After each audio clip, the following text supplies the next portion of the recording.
Buenas noches, público presente. El día de ahora estaremos presentando un tema bastante interesante y muy importante, titulado La inmunidad diplomática y la injerencia interna. Me gustaría primeramente introducir el tema y brindar un poco de contexto de lo que se estará llevando a cabo esta noche. En un inicio es importante saber que la inmunidad diplomática es un concepto que se remonta a tiempos antiguos. Ya en el año 3000 a.C., los mensajeros diplomáticos indios recibían la inmunidad de la pena de muerte. Pues bien, la práctica de conceder la inmunidad de jurisdicción a los representantes de estados extranjeros ha continuado hasta la actualidad al ser un elemento fundamental del derecho internacional, codificado a través de la Convención de Viena sobre Relaciones Diplomáticas de 1961. Históricamente, las misiones diplomáticas han estado generando tensiones por esos privilegios acordados por la inmunidad. Es por ello que estaremos analizando ambas posturas en el siguiente debate.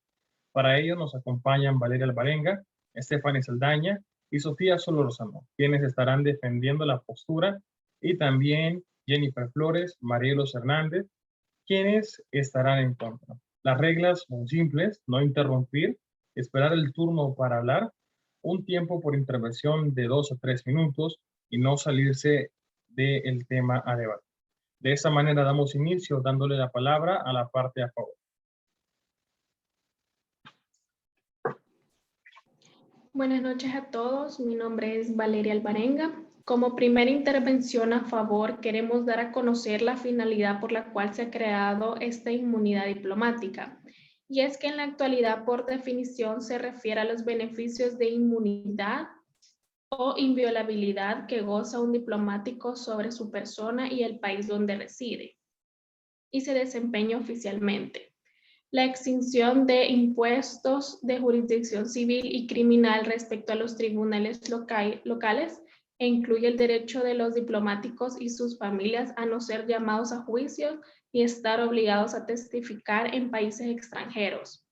La inmunidad es una garantía indispensable para que los agentes diplomáticos debidamente acreditados puedan manejar con la más amplia libertad, como se define dentro de la convención anteriormente mencionada.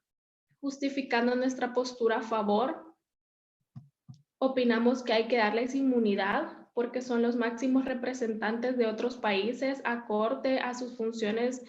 Para una manera de protección es la investidura que ellos tienen. Procura el eficiente desarrollo de dichas actividades que realizan y el objetivo del cuerpo diplomático. Esta figura no se constituye en beneficio del individuo, sino con el fin de garantizar el desempeño eficaz de las funciones en cabeza de las misiones o el personal diplomático, como señalan las convenciones de Viena de 1964 y 1969. Muchísimas gracias por su intervención.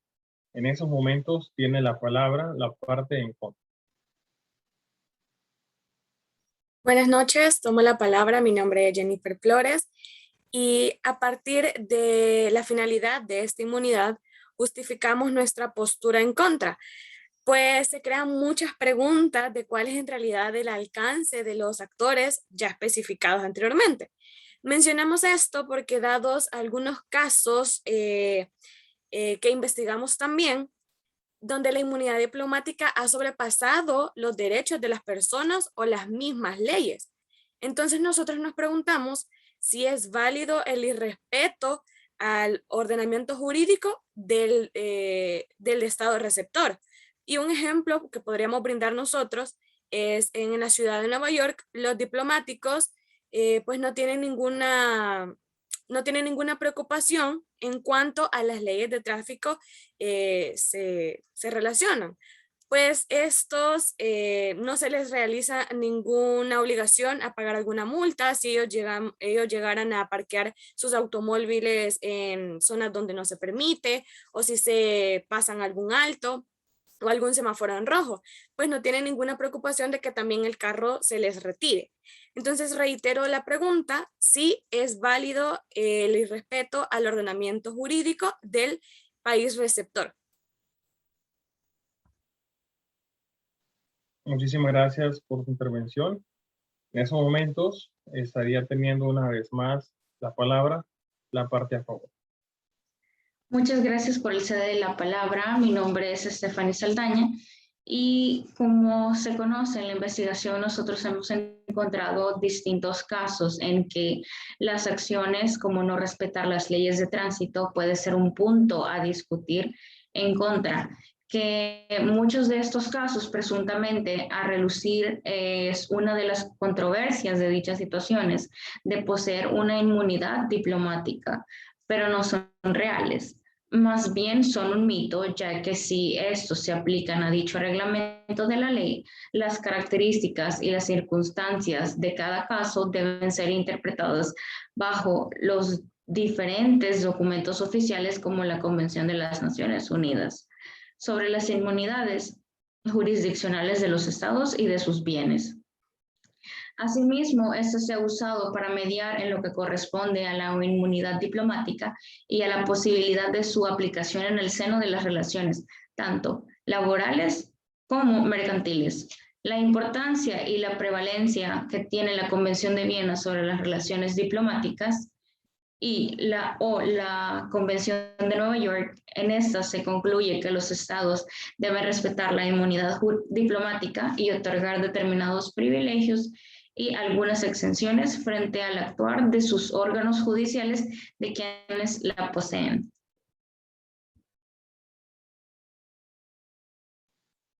Muchísimas gracias por tu participación.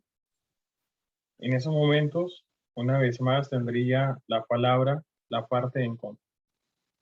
Muchas gracias por permitirnos participar en tan importante debate. Mi nombre es Marielos Hernández y consideramos fundamental el hecho de conocer sobre los casos reales sobre este tema, ya que para que este tipo de casos sí se cumple al pie de la letra la ley. Queremos comprender más bien por qué en otros ejemplos más fuertes, como es el caso de la violación o la muerte, sigue existiendo dicha inmunidad, sobrepasando la Carta de la Declaración de los Derechos Humanos, la cual dice explícitamente que todos somos iguales ante la ley. ¿Por qué crear esta excepción con los diplomáticos cuando violan una ley de mayor rango? Si la finalidad ampara a la persona en sí, inclusive por ilícitos internacionales, por la vulneración de derechos fundamentales inherentes a todo ser humano, entre otros que podemos mencionar. Pero si una persona comete un acto ilícito, el actuar como diplomático no le exime la responsabilidad. Lo que genera esto es una tensión entre la inmunidad que le ampara y las normas de derecho internacional. Muchísimas gracias por tu participación. En esos momentos, una vez más, tendría la palabra la parte a favor. Muchas gracias. Mi nombre es Sofía Solórzano y en respuesta a lo que comenta mi colega, la licenciada Hernández, no es que no seamos iguales o tengamos alguna distinción en algunos casos o en algunas misiones que ellos tienen que realizar, están bajo algún riesgo, ya que la persona es enviada a un país o estado y que muchas veces no cumple o comparte la misma ideología de dicho país. Por ende, en ese momento se vuelve un trabajo de alto riesgo. Y también debemos resaltar que muchas veces hay información que los enviados deben transmitir a los países receptores y también se debe resaltar que muchas veces estos conllevan a alguna consecuencia negativa para la persona. Por otro lado, dichos crímenes que menciona mi colega, como asesinatos, no están relacionados con las funciones o tareas de dichos diplomáticos. Por ende, los estados están en todo el derecho de investigar y revocar dicha inmunidad diplomática. Así lo leemos en el artículo de la Convención de Viena de 1961, en el artículo 31, en el párrafo 1. El agente diplomático gozará de inmunidad de la jurisdicción penal del estado receptor. Además, este gozará también de una inmunidad de la jurisdicción civil y administrativa, exceptuando si se trata de lo que cita los incisos A, B y C. En el párrafo 2 dice que el agente diplomático no está obligado a testificar si se encuentra bajo estas circunstancias. En el párrafo 3, el agente diplomático no podrá ser objeto de ninguna medida de ejecución salvo en los casos previstos en los incisos que se menciona en el párrafo 1, y que esta persona no sufra menoscabo la inviolabilidad de la persona o de su misma residencia. Cabe resaltar la importancia que tiene el párrafo 4, donde habla y cita la inmunidad de la jurisdicción de un agente diplomático en el estado receptor no exime la jurisdicción del estado acreditante. Es decir, su país puede remover dicha inmunidad. Este párrafo especifica la identidad correspondiente que posee la autoridad para desacreditar la inmunidad diplomática, pues está bajo el amparo del principio de la no intervención de los estados. Muchas gracias. Muy buen aporte y muy buenos puntos que se acaban de mencionar. Como respuesta, tiene la parte en contra un tiempo para mencionar su argumento. Ok, muchas gracias. Tratando de comprender lo que nos comentaba la colega, ¿verdad? Entonces, si nosotros colocamos en posición desde el país receptor, podríamos entonces esperar respuesta del país acreditante a que luego de una evaluación, pueda dar respuesta caso por caso, donde el estado receptor debería más bien proteger los derechos de todo individuo bajo su jurisdicción y no es competente para renunciar a derechos que no son suyos, sino que son inherentes al ser humano y no dejar que se permita la vulneración impune de derechos humanos y normas del jus cogens por personas con inmunidad diplomática, ya que esto deja de lado muchos casos. Por mencionar uno, el reconocido diplomático Qatarí Mohamed, el pasado miércoles provocó un incidente, pero provocó un incidente de seguridad en un vuelo entre Washington y Denver, al fumarse un cigarrillo en el baño del avión. Aquí podemos ver que las leyes estadounidenses, y como todos conocemos, son claras y prohíben fumar en los vuelos comerciales, y de hecho prevén altas multas para los que lo hacen. Pero este es un caso muy evidente en el que no se presentarán ningún cargo contra el diplomático, ya que este cuenta con inmunidad diplomática y pronto solo abandonará Estados Unidos.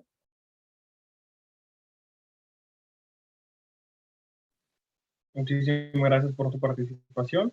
En estos momentos tendría lo que es la palabra una vez más la parte de a favor.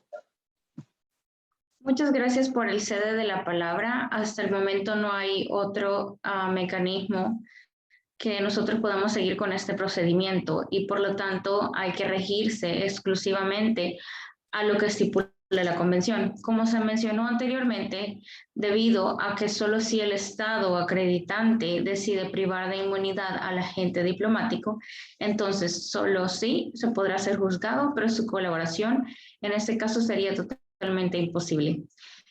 Pondré un breve ejemplo y es que en el año 2015 el jefe de seguridad de la embajada española en Brasil asesinó a su esposa.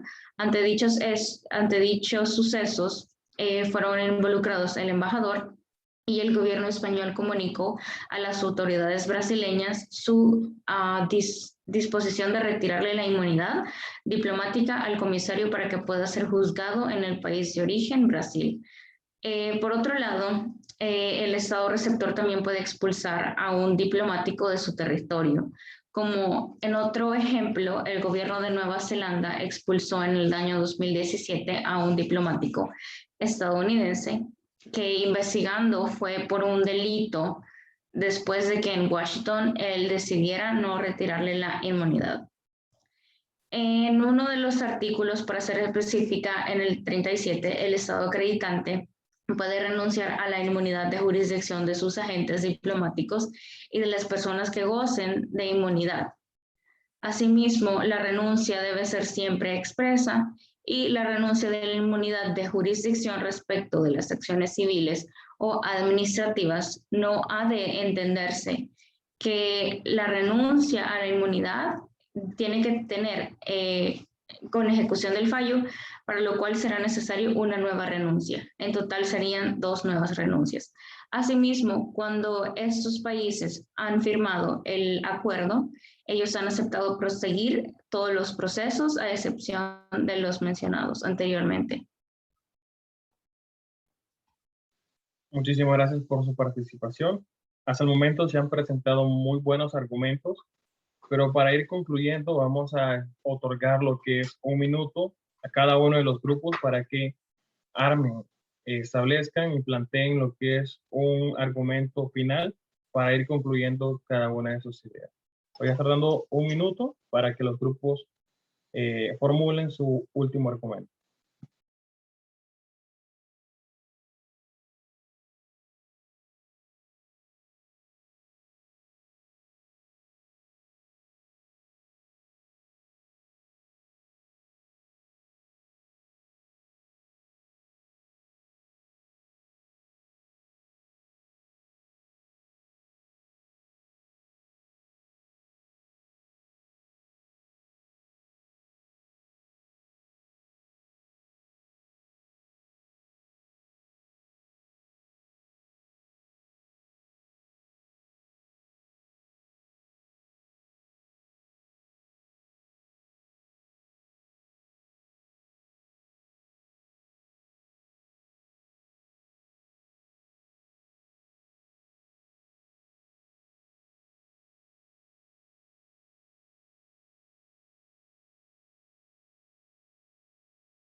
El tiempo para formular la conclusión ha finalizado, con el cual procederemos a continuar con las intervenciones de las partes que están interviniendo en su momento. Estaría teniendo la palabra lo que es la parte a favor.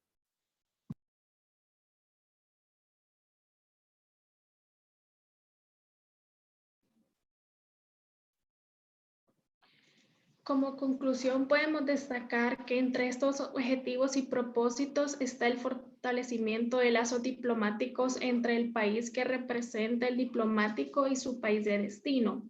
Una de las razones por las que se estableció la inmunidad diplomática es para que dichos diplomáticos puedan tener un mejor desempeño de sus funciones y tengan esa libertad que les ayude a cumplir dichas tareas que les ha otorgado el país emisor. Recordemos que todos los países del mundo cuentan con diplomáticos, por lo tanto es un juego de ganar y ganar para los estados establecer inmunidad diplomática.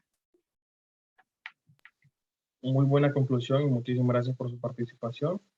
Para ir finalizando también, le concedería la palabra a la parte en contra.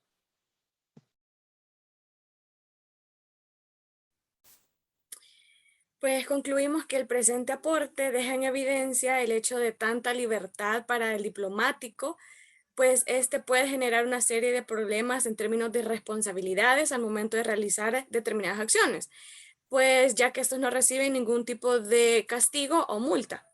Además, el hecho de que no se cumpla lo estipulado en la Declaración Universal de los Derechos Humanos, como se mencionó anteriormente, en el artículo 4, que se menciona que todos tenemos igualdad ante la ley, ya que la inmunidad diplomática le da un estatus especial y diferente al resto de la sociedad, lo que podría entenderse o sentir en ocasiones que esto es injusto y arbitrario a favor de ellos, generando que el derecho internacional entre en confusión.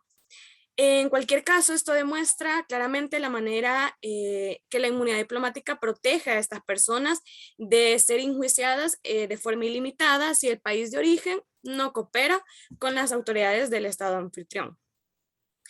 Y para finalizar, este sistema tiene evidentemente sus defectos y depende enormemente de la política mundial, por lo que debería de crearse algún documento oficial que aclare y valide que hay justicia nacional e internacional hacia delitos, crímenes y más cuando se trata de derechos o crímenes de lesa humanidad. Muchísimas gracias por tu conclusión. Y la verdad, hemos escuchado muy buenas intervenciones por cada uno de los grupos en los que nos dejan pensando acerca, ¿verdad?, de esas diferentes posturas. Como pudimos ver, se tienen diversas ideas en cuanto a este tema se refiere. No se puede dejar de pasar la oportunidad para cuestionar este tipo de casos. Esperamos, para finalizar, que haya sido de su comprensión el debate presenciado. Agradecemos a las partes por sus aportes, que esta técnica haya fortalecido sus conocimientos. Concluimos esta sesión agradeciendo por su tiempo y su atención prestada. Muchísimas gracias y muy buenas noches. Buenas noches. Muchas gracias. Buenas noches. Buenas noches. Muchas gracias.